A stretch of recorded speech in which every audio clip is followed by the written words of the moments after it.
सुमित मेरे सहयोगी हमारे साथ हैं और बख्शी सर, सुमित से इस बारे में इंफॉर्मेशन लेने से पहले आपसे सबसे पहला सवाल ये समझते हुए कि इन प्लान्स को देखते हुए क्या लगता है, क्योंकि अब तो इसका काउंटडाउन बताया जा रहा है कि शुरू हो चुका है और खुद अमेरिका ये दावा कर रहा है कि बस कुछ ही घंटे बाकी और ईरान का जोरदार प्रहार।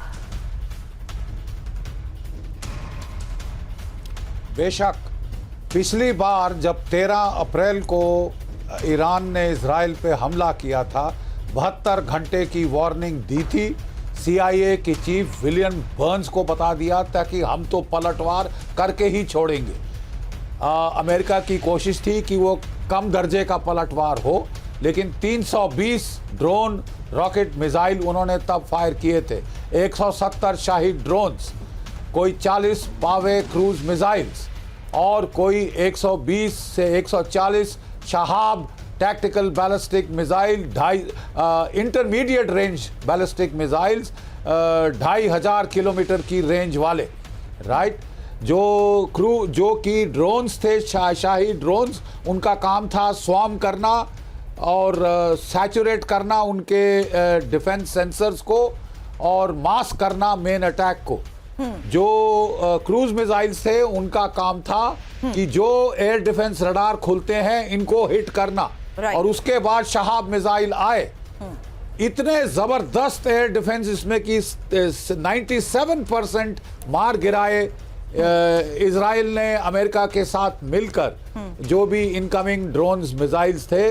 लेकिन फिर भी नेवातिम एयरबेस पे 7 दागे गए थे। जो मिसाइल्स, शहाब मिसाइल्स 5 ने हिट किया, जो कि रामोन बेस उसको भी हिट किया था, और जो उनकी इंटेलिजेंस गैदरिंग फैसिलिटी थी, राइट सर, वहां पे गोलन हाइट्स में, उसको भी हिट किया था।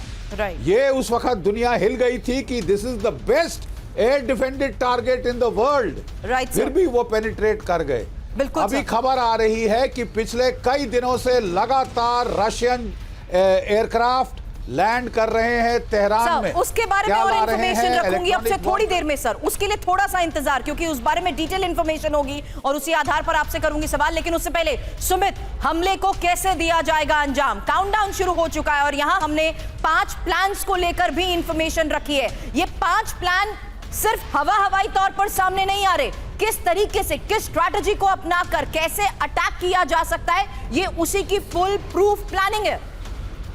देखिए बिल्कुल सुरभि, एक चीज बड़ी डिफरेंट है या फिर एक चीज बड़ी अलग है। जो सीरिया के अंदर अटैक हुआ था, जिसका बदला ईरान ने लिया लगातार 350 के करीब मिसाइल दागकर, इस बार डिफरेंस ये है, इस बार अलग ये है कि इस बार अटैक सीधा ईरान में हुआ, तेहरान में हुआ, और किस शख्स पे हुआ जो लगातार उनके प्रॉक्सी का एक बहुत बड़ा चेहरा था। और इस बार पूरी की पूरी ईरान की साख इसलिए भी दांव पर है क्योंकि जो लगातार इतने सालों से, इतने दशकों से वो प्रॉक्सी चलाता आ रहा है, जो लगातार इस पूरे मिडिल ईस्ट में एक तरीके का खलीफा बना हुआ है, वो पूरी की पूरी इमेज, वो पूरी की पूरी साख इस समय अब दांव पे लग गई है। हालांकि देखिए, ईरान के पास सबसे बड़ी दिक्कत यह है कि ईरान के पास एलिमेंट ऑफ सरप्राइज नहीं है, यानी अब ईरान के पास ऐसा मौका नहीं है कि वो एकदम से दागे और वो इजराइल को पता ना हो। इजराइल ने अपने पूरे डिफेंस मैकेनिज्म इस समय तैनात कर रखे हैं, यहां तक कि अमेरिका, ब्रिटेन जैसे देश भी लगातार लॉन्ग मिसाइलों से बचने के लिए बड़े, आपने कह सकते हैं कि वॉरशिप या एयरक्राफ्ट कैरियर इस समय तैनात कर रखे हैं। तो वो एलिमेंट ऑफ सरप्राइज मिसिंग है। लेकिन ये जरूर है कि ईरान इस समय मल्टीपल प्लान्स के ऊपर काम कर रहा है। ईरान का प्लान में से एक खबर और है, सुमित कुछ सेकंड बाद आपके पास लौटूंगी।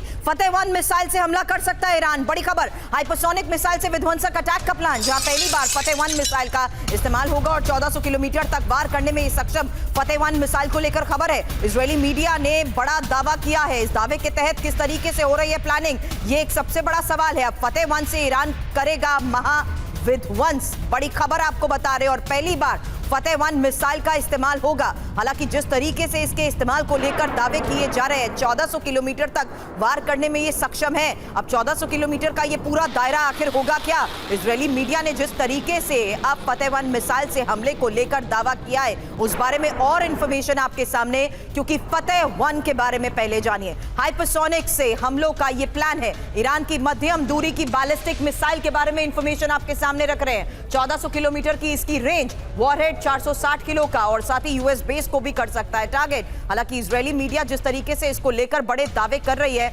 आगे इस बारे में सवाल करने से पहले आपको यह भी बता दूं कि इलेक्ट्रॉनिक वॉरफेयर की तैयारी में ईरान बताया जा रहा है। ये इंफॉर्मेशन फतेह 1 के बारे में हमने रखी है, क्योंकि ईरान अगर हमलों को अंजाम दे सकता है तो उसमें इंपॉर्टेंट ये भी है कि किस तरीके से वो अमेरिकी बेस को भी टारगेट कर सकता है। लेकिन इस बीच एक और बड़ी खबर है, इलेक्ट्रॉनिक वॉरफेयर की तैयारी में ईरान बताया जा रहा है। ईरान को रूस ने इलेक्ट्रॉनिक वॉरफेयर सिस्टम दिए हैं, जिस बारे में जिक्र अभी बख्शी सर कर रहे थे कि रूस का सहयोग अब किस तरीके से ईरान को मिल रहा है। हालांकि ईरान में लगे Murmansk BN long range system को लेकर खबर है, फाइटर जेट हमले को नाकाम करेगा मरमंस्क बीएन। आपको बता दें, हमलावर का रडार जाम कर देगा इलेक्ट्रॉनिक वॉरफेयर सिस्टम। अब इलेक्ट्रॉनिक वॉरफेयर सिस्टम के तहत जिस तरीके से खबरें सामने आ रही हैं, सिंह सर आपसे इसके बारे में सवाल करूं उससे पहले इंफॉर्मेशन, इलेक्ट्रॉनिक वॉरफेयर ईरान करेगा तो क्या खबर है, क्योंकि ईरान को रूस ने इलेक्ट्रॉनिक वॉरफेयर सिस्टम दिया है और ईरान में कई जगह लगे Murmansk BN long range system को लेकर खबर आ रही है। फाइटर जेट और मिसाइल हमलों को ये नाकाम करेगा, रडार सिस्टम जाम कर देगा इलेक्ट्रॉनिक वॉरफेयर सिस्टम। संचार सिस्टम जाम करने का सबसे एडवांस सिस्टम मरमंस्क बीएन है और 5000 से 8000 किलोमीटर की दूरी से ही सैटेलाइट सिस्टम से ये जिस तरीके से ऑपरेट करता है